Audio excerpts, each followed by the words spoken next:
what are your options if you're sort of confronted with these diagnoses? Well, some surgeons may offer you breast conservation, and there's a whole sort of list of things over here that I touch on just briefly. So if you have a lumpectomy, it's going to be a small portion of the breast. And this is some artist's idea of that, and here's before surgery, here's afterwards, and you're left with a tiny little scar. That may be true for some of you, but after radiation, which is common with these procedures, you might be left with something more like this. And this is a very typical appearance of things that we see, where there's a huge defect left after the lumpectomy and the radiation. And I will tell you that if you ask her, she's not very happy. So what can she do? Well, I'll come back to her in a little bit. Other options might be mastectomy or complete removal of the breast. The sort of indications for that would be a larger cancer, a larger cancer in a smaller breast, those kinds of things. Okay. So really what I'm here to talk to you about are what are the options following mastectomy. And one option may be an empty chest, and in the past this is what women had to deal with, and this may be the option of sort of choice for some women. But it's not for everybody. Obviously, there's a stigma associated with this, and if you look at her, she looks like a young male, and that's not very feminine. Some women sort of adopt a new persona, and this is not a patient of mine, but somebody that I happen to see on the internet, and clearly she's been transformed by this, and she has a beautiful tattoo, but that may also not be for everyone. Other women might opt for prosthetics. They're made out of different materials. If you've had one, you know that they can be bothersome at times. You know, issues with allergies to the adhesive or to the prosthetic. You go through security at the airport, you have to take them out, those kinds of things. We see these kinds of patients all the time. So that really leaves breast reconstruction. And we can help repair a physical defect caused by your mastectomy. We can't give you a perfect breast. We can't sort of replace the breast that you have, but we can give you an illusion of a breast and help restore your feelings of wholeness. And so here's Our Lady again. And after reconstruction, we've improved her. And if you look closely, you can see that she has scars here, but she's willing to accept that in comparison to where she was. So if you're interested in breast reconstruction, where should you go? Well, I'm going to put our plug in here because Dr. Duffy and I represent the Texas Center for Breast Reconstruction, and this is the focus of our practice. And these are the words of one of our patients. I don't feel like I've been reconstructed. I feel like I've been restored. So we offer all types of breast reconstruction, from implant-based techniques to autologous reconstruction, where we're using your own tissues, all the way up to sort of the most complex reconstruction we have available right now, which is the DIAP flap. Following both of our plastic surgical training, we both took additional training in microsurgery. We have a lot of experience. These techniques are safe in our hands. We have a lot of very happy patients. So our role really for you is to inform our patients about the options that you have and to empower you to make the right decision. Okay. We make recommendations, but we feel that it's important to give you some choice, because obviously different women are going to have individual goals, lifestyle issues, family or work issues. So every patient is different, and the approach to breast reconstruction needs to be individualized. Identical twins might choose different procedures. And in sort of the scope of all this, you may have a lot of questions, and here are some of them. I'm going to touch on these. So should I reconstruct my breast? First of all, breast reconstruction is optional. You get to choose, okay? We don't believe that your breast defines you. However, the majority of patients, if sort of given the option, will opt to choose it, okay? Did you want to interject? The only thing I would add to that is when Bryce talked before about the woman the patient with the flat chest.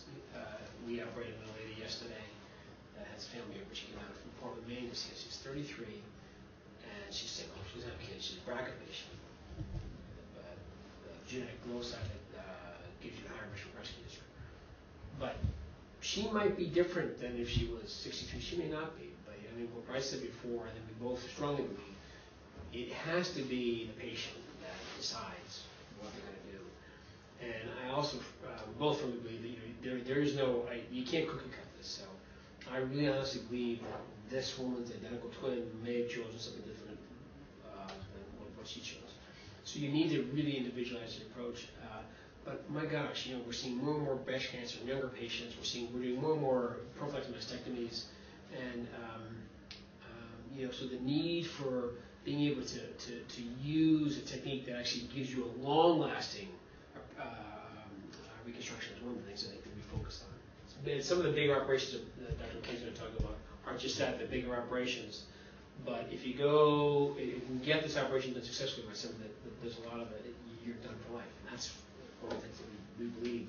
It's nice to be able to, we have a great relationship with our patients, but one of the best days in our practice when we see a patient, she says goodbye, right? So she doesn't need to see us anymore. So that's the one that we shoot for. So women who choose reconstruction make these sorts of comments to us. They feel better about themselves, they feel whole, they've had their physical sort of self-confidence and their physical appearance restored, gives them a sense of control over a sort of component of their treatment that they didn't have with other options. And obviously it brings closure to something that can be of tremendous physical and emotional struggle.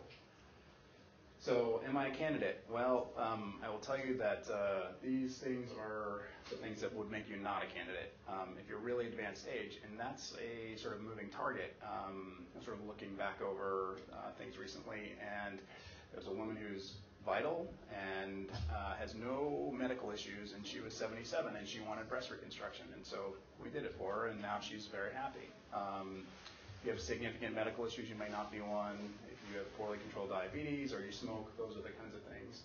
Lively metastatic disease is another one. I would say that we both have reconstructed people who have metastatic disease that's localized, and I don't want to sort of use the exact words she said, but she basically was someone that wanted to die with, teeth, meaning breasts and teeth, and so those are her words. So. Yeah, we won't go. She's been in a car accident, she lost her teeth, and she wanted to die with blank and teeth. So she had her teeth replaced. We made a breast for her. So. And so much of it's the biology of the cancer. The treatment of this is changing so much that if the cancer biology is such that it can be controlled for 4 or 5 years with some of the non-toxic chemotherapeutic regimens, some of the oral regimens and stuff. There's so much new out there. So you just, the rules, as Dr. McCain said, they're changing. They're changing every year. So some people may ask, when should you have reconstruction? And we kind of look at it as immediate or delayed. Immediate reconstruction is done during the same operation as your mastectomy. A delayed reconstruction is done at a separate operation from your mastectomy. And really, the important part to us when we're considering this is are you going to receive radiation? Radiation can be very damaging to any of the reconstructions that we do. And if you have limited options, we don't necessarily want to use that option and then have it, essentially, damaged that way. So other factors can be really related to your own personal indecisiveness. Are you ready for it? Are you overwhelmed by cancer? Those kinds of things. And so what I will tell you is that immediate reconstruction is probably the best option if it can be done, because it makes our job easier. The breast skin is preserved, and we tend to have a better ability to reconstruct the breast in an aesthetic way. People who undergo it wake up from surgery and they have breast reconstruction underway. They have a less physical deformity, and they may recognize that. Combining 2 procedures can save you 2 recoveries, 2 anesthesias, those kinds of things. But that's not to say that delayed reconstruction isn't an option, okay? And we're both very comfortable doing delayed reconstructions, even years and years after the initial one. If you had breast cancer 20 years ago and there wasn't a good option for you then, you could still have it now, okay? Our techniques are also very good for salvage procedures, and this is just a picture of a woman who has a radiation on the right side and loss of her expander on the left side due to an infection. And that's a very difficult reconstruction for us, but something that can be done with newer techniques. So how many operations will you need? It's a very busy slide. It'll tell you that usually 2 to 3 procedures is typical. An initial procedure creates the breast mound. A secondary procedure is used to revise what we've done, and then to do a symmetry procedure if you've only had one side done. And then a nipple reconstruction could be considered at that time. That's very sort of personal. And then a final procedure may or may not involve either further tweaking or tattoo. So a lot of women will ask, will I need surgery on the other breast? Well, it depends upon the procedure, the size, and your satisfaction. And this is a picture of a woman who had a left-sided DIP flap, and the right side has not been addressed yet. And the decision of whether or not to proceed with additional work on the right side is entirely hers. She may be satisfied with this or not. Options for the other side are usually related to reduction, and in her case, that would be most likely what we would do, versus a breast lift or an augmentation. So will breast reconstruction impact the ability to detect recurrent or other cancers? And in a word, no. So what are your options? And This slide just really talks about the basic ones that we have available: expanders and implants, latissimus flaps, which is a back muscle flap, alone with or without an expander and implant, a tram, which is a sort of the precursor procedure to the DIP, perforator flaps such as the DIP and others, and then really the future would be lipotransfer, and that's a maybe. So we have a few pearls. Every approach has its pros and cons. You always have to have plan B because sometimes plan A doesn't work out, particularly if you're dealing with radiation. There's really no right or wrong answer. There's only personal decisions.